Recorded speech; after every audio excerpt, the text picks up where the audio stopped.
மலையக கலைஞன் இந்திரஜித் பற்றி அனைவருக்கும் தெரியும். தற்போது "ஜீ தமிழ் சரிகமப" நிகழ்ச்சியில பங்கு பெற்றி பாடல்களை பாடிக்கொண்டிருக்கிறார். தற்போது அவர் "ஜீ தமிழ்ல" நடித்த ஒரு காட்சி பலருக்குமே வியப்பை ஏற்படுத்தி, என்ன சினிமாவில் நடிக்கிறதுக்கு வாய்ப்பு கிடைத்திருக்கா என்ற ஒரு ஆச்சரியத்தையும் ஏற்படுத்தி இருக்கின்றது. அடுத்தது பார்த்தீங்கன்னு சொன்னா, யாழ்ப்பாணத்தில இளம் வைத்தியர் ஒருவர் விபரீத முடிவால உயிரிழந்திருக்கிறார். ஏன் அவர் உயிரிழந்தவர், அவருக்கு என்ன நடந்தது போன்ற காரணங்கள் தற்போது வெளியாகி இருக்கின்றது. இவை இரண்டும் குறித்து முழுமையாக பார்க்கலாம். அதுக்கு முன்னாடி என்னுடைய யூடியூப் சேனலை சப்ஸ்கிரைப் பண்ணாதவங்க சப்ஸ்கிரைப் பண்ணிக்கொள்ளுங்க. பக்கத்தில் உள்ள பெல் ஐக்கானையும் கிளிக் பண்ணுங்க. இந்திரஜித் சரிகமபா நிகழ்ச்சியில பங்கு பெற்றி தன்னுடைய திறமையை வெளிப்படுத்திக் கொண்டிருக்கிறார். அண்மையில பாத்தீங்கன்னா அவர் உடல் சுயினம் காரணமாக சரியாக பாட முடியவில்லை என்று சொல்லியிருந்தார். அதற்கு பிறகு ஒரு பாட்டை நன்றாக பாடியிருந்தார். தற்போது பாத்தீங்கன்னு சொன்னா முதல் ஒரு ப்ரமோ வெளியாக இருந்தது. மணிரத்னத்தின் தொகுப்பாக ஒவ்வொரு பாடல்களையுமே கலைஞர்கள் பாடுகிறார்கள். அடுத்தது பாத்தீங்கன்னு சொன்னா அவர் இயக்கிய படங்களின் காட்சிகளையும் ஒவ்வொன்றாக நடித்து காட்டியிருந்தார்கள். அவர் சிறு சிறு காணொலியாக நடித்திருந்தார்கள். குறிப்பாக அதுல இந்திரஜித் ஒரு காணொலியை நடித்திருந்தார். அது தற்போது அனைவர் மனதிலுமே இடம் பிடித்திருக்கின்றது. ரேவதி மற்றும் மோகன் நடித்த காட்சியை இந்திரஜித்தும் அருளினியும் நடித்திருந்தார்கள். மிகவுமே அந்த ஒரு இயல்பாக இருந்தது. இந்திரஜித்தையும் பார்ப்பதற்கு அருளினி 2 பேருமே இயல்பாக நடித்திருந்தார்கள். இப்போ பார்த்தீங்கன்னா ரசிகர்கள் என்ன சொல்கிறாருன்னா, இந்திரஜித்துக்கு பாடுவதற்குத்தான் சென்றார், ஒருவேளை அவருக்கு சினிமாவில் நடிக்கிறதுக்கும் வாய்ப்பு கிடைத்து விடுமோ என்று சொல்லி ரசிகர்கள் பலர் நினைக்கிறார்கள். அவருக்கு உண்மையிலேயே கிடைக்க வேண்டும். ஏனென்றால் பல கஷ்டங்களை தாண்டி தனிமையாக தான் உழைத்து அந்த ஒரு நிலையை அடைய வேண்டும் என்று சொல்லி இந்தியாவிற்கு போய் தற்போது நிகழ்ச்சியிலையும் கலந்து கொண்டு பலராலும் ஒரு அறியப்பட்ட மனிதராக இருக்கிறார்.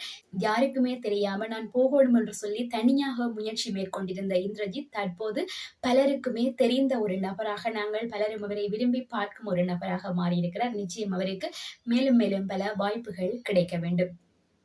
அடுத்தது பாத்தீங்கன்னு சொன்னா, யாழ்ப்பாணம் பருத்தித்துறை ஆதார வைத்தியசாலையில நேற்றைய தினம் வைத்தியர் ஒருவர் விபரீத முடிவால உயிரிழந்திருந்தார். தற்போது அவர் ஏன் உயிரிழந்தார் என்றதற்கான காரணம் வெளியாகி இருக்கின்றது. ஒரு மருத்துவர் உயிரிழந்தது என்பது பலருக்குமே அதிர்ச்சியை ஏற்படுத்தி இருந்தது. அதாவது உயிர்களை காப்பாற்றுகின்ற மருத்துவரே இப்படி ஒரு விபரீத முடிவை எடுத்திருந்தாரே, ஏன் அவர் அவ்வாறு செய்தவர் என்று சொல்லி பலருமே பேசிக் கொண்டிருந்தார்கள். தற்போது அதற்கான முழுமையான காரணம் வெளியாகி இருக்கின்றது. பிரேமேந்திர ராஜா கிருஷாந்த் என்ற 30 வயதுடைய மருத்துவர் தான் உயிரிழந்திருந்தவர். இவர் யாழ்ப்பாணத்தை பூர்வீகமாக கொண்டிருந்தாலும் கொழும்பில தான் வசித்து வந்திருக்கிறார்களாம். நீண்ட காலமாக கொழும்பில வசித்து வந்திருக்கிறார். இவர் ஒரு செல்வந்த குடும்பத்தை சேர்ந்தவர்கள். அத்தோடு இவர் ஒரே ஒரு மகனுமாக இருந்திருக்கிறார். தன்னுடைய மருத்துவ படிப்பை நேபாளத்துல முடித்து இங்க யாழ்ப்பாணம் பருத்தித்துறை ஆதார வைத்தியசாலையில பெண்கள் மருத்துவ பிரிவில், அதாவது பெண்களுக்குரிய மகப்பேற்று பிரிவில கடமையாற்றி வந்திருக்கிறார். இவர் 7 வருடமாக ஒரு பெண்ணை காதலித்தும் வந்திருக்கிறார். அவரும் ஒரு மருத்துவராகத்தான் இருந்திருக்கிறார். அதால பாத்தீங்கன்னு சொன்னா என்னண்டா, இந்த பெண் சொல்லியிருக்கிறார், விரைவில நாங்க திருமணம் செய்து கொள்ள வேண்டும் என்று சொல்லி அந்த மருத்துவ பெண் சொல்லியிருக்கிறவம். ஆனா அவருடைய அம்மா சொல்லியிருக்கிறார், இல்ல இல்ல, ஜாதக பலனின்படி 3 வருடங்களுக்கு பின்புதான் திருமணம் செய்து கொள்ள வேண்டும், இப்போது செய்ய முடியாது என்று சொல்லியிருக்கிறார். ஆனா காதலை தொடர்ந்துமே திருமணம் செய்ய வேண்டும் என்று சொல்லி ஒரு அழுத்தத்தை கொடுத்து வந்ததால அவருக்கு என்ன செய்வதென்று தெரியாமல் மிகுந்த ஒரு மன அழுத்தத்திற்கு உள்ளாகி இருக்கின்றாராம். இதனாலதான் இவ்வாறான ஒரு முடிவை எடுத்திருக்கிறாராம். இவர் பாத்தீங்கன்னா வைத்தியர்களின் தங்குமிட விடுதிக்குள்ள அந்த அறையை பூட்டிவிட்டு கால்களுக்கு இடையில, அதாவது 2 விரல்களுக்கு இடையில மயக்க மருந்தை செலுத்திவிட்டு மூக்கிலையும் பஞ்சை வைத்து உயிரிழந்திருக்கிறாராம். அவர் உயிரிழந்த அறைக்குள்ள அந்த மயக்க மருந்து போத்தல் மூடி ஒன்றும் பேனா ஒன்றும் இருந்ததாக சொல்லப்படுகின்றது.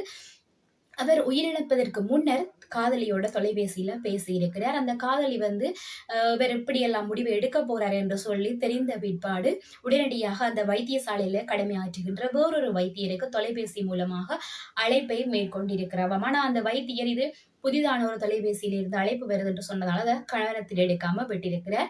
ஆகையால நீண்ட நேரமாக அந்த வைத்தியரும், அதாவது அவருடைய காதலியான வைத்தியரும் அழைப்பை மேற்கொள்ள அந்த வைத்தியர் எடுக்கவே இல்லையாம். அதற்கு பிறகு ஒரு கன நேரம் கழித்து தான் அந்த வைத்தியர் மீண்டும் அந்த தொலைபேசி இலக்கத்திற்கு அழைப்பை மேற்கொண்ட போது இப்படி ஒரு சம்பவம் நிகழ்ந்திருக்கிறது என்று சொல்லி அந்த பெண் வைத்தியருக்கு சொல்லியிருக்கிறார். உடனடியாக அவர்கள் அந்த விடுதிக்கு சென்று பார்த்தபோது கதவு பூட்டப்பட்டிருந்ததாம். அதை உடைத்து உள்ளே சென்று பார்த்தபோது வைத்தியர் உயிரிழந்த நிலையில காணப்பட்டிருக்கிறார். அவர் அவ்வாறான முடிவினை எடுப்பதற்கு முன்னர், அதாவது ஓரிரு தினங்களுக்கு முன்பு வைத்தியர்களிடம் அந்த மயக்க மருந்து குறித்து மிகவும் தெளிவாக ஆலோசனை கேட்டு பெற்றுக் கொண்டிருந்தாராம். அப்படி இந்த மயக்க மருந்து என்று சொல்லி முழுமையான விவரங்களை அது குறித்து பெற்றுக் கொண்டிருந்ததாகவும் சொல்லப்படுகிறது.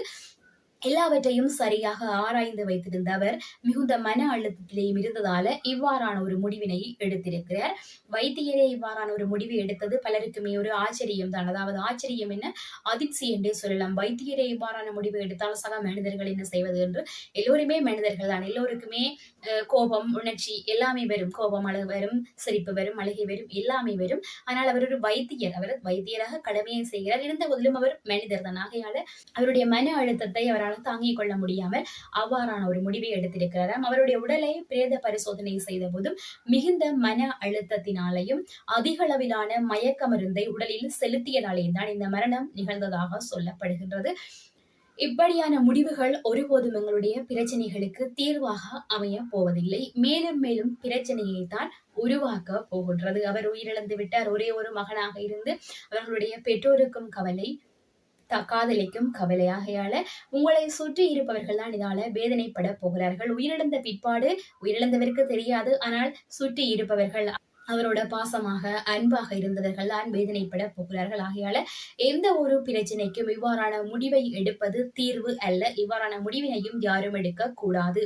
இவ்வாறான முடிவுகள் மேலும் மேலும் அதிக பிரச்சனைகளை தான் ஏற்படுத்தும். ஆகையால இவ்வாறான முடிவுகளை யாரும் எடுக்காதீர்கள்.